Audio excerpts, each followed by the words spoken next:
Susan Lee on the long-term implications of billionaires going for what they gotta have. Or maybe they just want to really make for Grady Trimble. He's usually traveling all over the world. Good to see both of them. Grady, Andy, would you like to begin with you on what you're hearing about? That's right. Does he actually want to buy Twitter? I don't know what Susan thinks about that. Or is I have an opinion. Is he just being a showman? He's known to be a showman.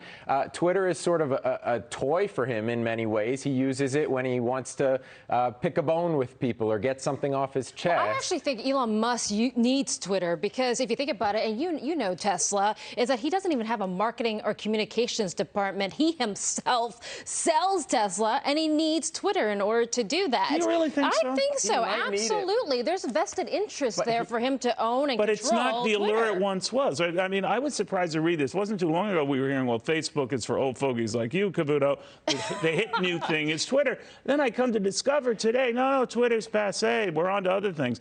So is he hooking up or trying to hook up with a company that might be losing its shine? Okay, so Twitter right now has 217 million daily active users, and it's an ad-based model, right? And what Elon Musk wants to do, because he thinks if you're on an ad-based model, you are basically succumbing to the power and control of corporations that buy those ads on your platform. So instead, he wants to do something like a subscription service where the users actually pay the platform. Yeah, but I wonder... Elon Musk is going to get someone like Neil Cavuto to pay $2 a month in order to use it. But do we use it to the degree we did? Or is this just to rattle their cage, even dealing with this?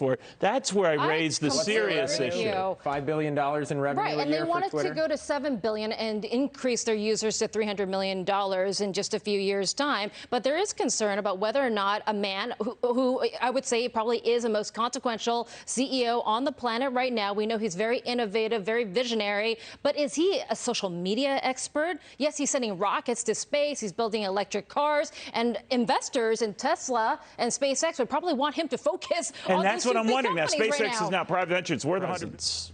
Will generate interest and hike the stock, which it has since he first was buying it, right? He's made over $1 billion and a half. That's right. So maybe that's what it's about. Well, also, but you know, Tesla, it's very pivotal because you have Austin and Giga Berlin coming online. You're trying to get these prototypes to Mars and into space right now. So he's kind of busy. But I would say for him, this is probably, he was trying to make waves, trying to make a point. He's already made his money. And Mark Cuban's right, because Twitter's board will likely say, no, thank you, 54.20. We were worth $75 last year.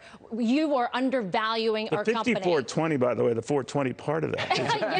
It's a pot. It really is a pot reference. Yes, but that's why people don't think he's serious when you're talking about 420 and cannabis reference. So Mark Cuban thinks that somebody else will come in to buy the Elon's Twitter shares. It refers to April 20th recognition of pot as being a cool thing. And by the way, yes, well, I did. You're so hip.